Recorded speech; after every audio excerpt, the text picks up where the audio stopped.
साथ संगत जी प्रेम से कहना, धन निरंकार जी। स्वागत है आप सभी का आपके ही चैनल पर। आज मैं आप सभी के लिए एक दिल को छू लेने वाली साखी लेकर आई हूँ। तो चलिए ज़्यादा समय ना गवाते हुए आज की साखी सुनते हैं। विमला जी ने अपनी पड़ोसन रीता जी से पूछा, बहन जी आप कैसी हैं? सुना है आपका पथरी का ऑपरेशन हुआ है। रीता जी ने मुस्कुराते हुए कहा, हाँ बहन जी, सब कुशल मंगल है।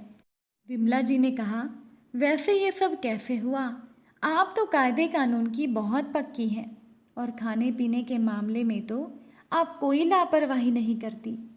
रीता जी कहने लगी, अब क्या बताऊं बहन जी, मुझे भी नहीं पता ये सब कैसे हो गया। बस मेरे पेट में दर्द रहता था। बच्चों ने डॉक्टर को दिखाया तो डॉक्टर ने पथरी बता दी और फिर बच्चों ने बिना देर के मेरा ऑपरेशन भी करवा दिया। तभी रीता जी की बहू शीला ने आवाज़ लगाई, अम्मा जी आपकी दवाई का समय हो गया है। विमला जी बोली, आप तो बहुत खुशकिस्मत हैं, आपका बेटा और बहू आपकी कितनी सेवा करते हैं। रीता जी मुस्कुराई और अपने घर के अंदर चली गई। अंदर आकर उन्होंने देखा कि उनकी बहू शीला हाथ में पानी का गिलास और दवाई लेकर खड़ी उन्हीं का इंतज़ार कर रही थी। उन्होंने मुस्कुराते हुए कहा, बहू मैं भले ही दवाई लेना भूल जाऊं, पर तुम नहीं भूलती। अरे मुझे कोई बीमारी थोड़ी है, मैं तो बिल्कुल ठीक हूँ। छोटी सी पथरी थी वो निकल गई। तुम लोग बहुत ज़्यादा ही फिक्र कर रहे हो। शीला ने कहा, नहीं अम्मा जी, इतने सालों बाद तो आप आई हैं और आते ही बीमार हो गई। आपकी सेहत से बढ़कर हमारे लिए कुछ नहीं। नहीं तो देवर जी क्या कहेंगे।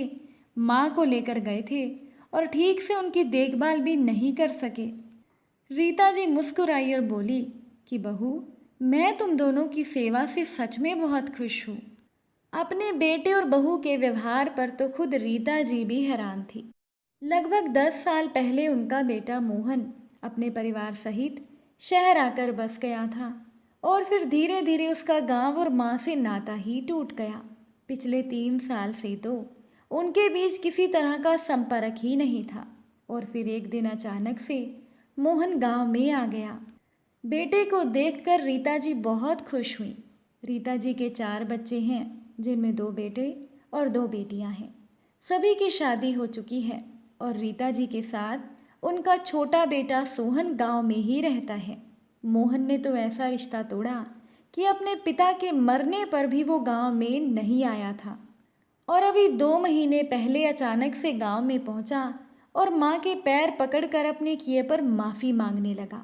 उनके बार बार मना करने के बाद भी वो उन्हें अपने साथ शहर ले आया। मोहन का कहना था वो अपनी गलतियों का पश्चाताप करना चाहता है, इसीलिए वो अब अपनी माँ की सेवा करेगा। और सच में दोनों पति पत्नी 2 महीने से रीता जी की मन लगाकर सेवा कर रहे हैं। जैसे ही उन्होंने पेट में दर्द होने की शिकायत की, तुरंत वो दोनों उन्हें लेकर अस्पताल पहुंच गए। बिना देर किए उनका ऑपरेशन करवा दिया और उन्हें दर्द से छुटकारा भी दिलवा दिया। रीता जी अपने बेटे और बहू की सेवा से बहुत खुश हैं और दिन रात वो उन्हें दुआएं ही देती रहती हैं। पर भोली भाली रीता जी छोटी बहू की सेवा के पीछे छिपे हुए स्वार्थ को नहीं जानती थी। उन्हें नहीं पता था कि इस समय मोहन पर कर्ज का बोझ है, इसीलिए अपनी पत्नी शीला के समझाने पर उसने ये सब किया है। वो गांव में अपने हिस्से की ज़मीन जायदाद बेचना चाहता है, पर वो अच्छे से जानता है कि उसकी माँ और भाई उससे नाराज़ हैं और वो कभी उसे ऐसा नहीं करने देंगे। अगर उसने ज़ोर ज़बरदस्ती करने की कोशिश की तो हो सकता है कि माँ उसे बेदखल भी कर दे।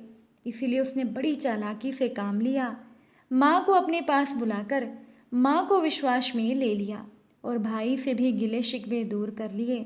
पर सबसे बड़ा विश्वासघात तो मोहन ने अपनी माँ के साथ किया है।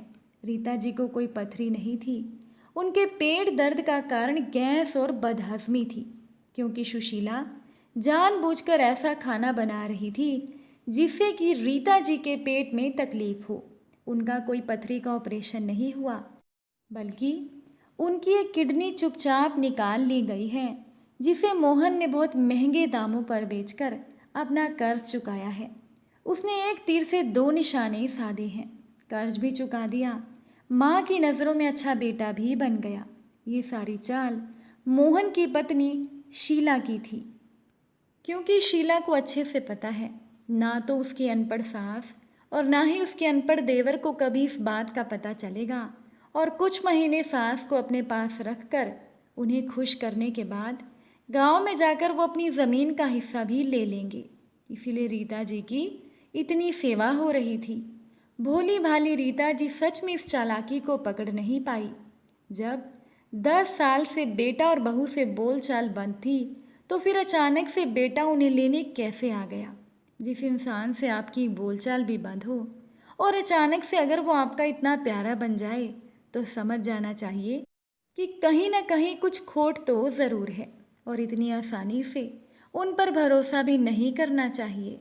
पर किसी ने बिल्कुल सच ही कहा है, पूत कपूत हो सकता है पर माता कुमाता नहीं हो सकती। रीता जी तो अपने बच्चों पर जान देती हैं।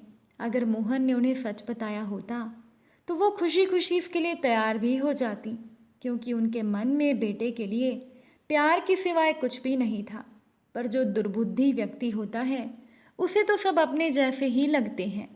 लेकिन मोहन ने शीला के कहने पर ही सब किया। उस पर यह कर्जा भी अपनी पत्नी की ख्वाहिश पूरी करने की वजह से ही चढ़ा था। जल्दी ही मोहन को उसकी करनी का फल भी मिल गया। फैक्ट्री में काम करते हुए उसका एक पाँव कट गया और करंट लगने की वजह से उसकी पत्नी शीला की मौत हो गई। आज मोहन सिर्फ अपने बुरे कर्मों पर पछता सकता है, और वो अपनी माँ को भी सच नहीं बता सकता। साथ संगत जी, ईश्वर ऐसा बेटा किसी को ना दे, पर कहती है ना, जब ईश्वर की लाठी पड़ती है तो उसमें आवाज़ नहीं होती, पर न्याय पूरा होता है। मोहन ने जो भी कुछ किया पत्नी के कहने में आकर किया, और अब मोहन अपने बुरे कर्मों का फल भी भुगत रहा है। और दूसरी तरफ रीता जी इस बात से पूरी तरह से अनजान है, और वो पूरी तरह से स्वस्थ भी हैं। और रीता जी ईश्वर से बार बार पूछती हैं कि उन्हें बुढ़ापे में इतना बड़ा दुख क्यों मिला, क्यों उनके बेटे का बसा बसाया घर उजड़ गया। काश रीता जी को सब सच पता होता। मोहन अपने किए पर बहुत शर्मिंदा था, लेकिन अब कुछ नहीं हो सकता था। उसका परिवार तो खत्म हो ही चुका था, लेकिन अपनी माँ को वो खोना नहीं चाहता था। इसीलिए उसने अपनी माँ को कुछ नहीं बताया। साथ संगत जी, आपको आज की साखी कैसी लगी कमेंट करके ज़रूर बताइएगा। अच्छी लगी हो तो वीडियो को लाइक कीजिएगा। कुछ गलती हो गई हो तो बख्श लेना जी। आप सभी से फिर मुलाकात होगी एक नई साखी के साथ। साथ संगत जी, प्यार से कहना, धन निरंकार।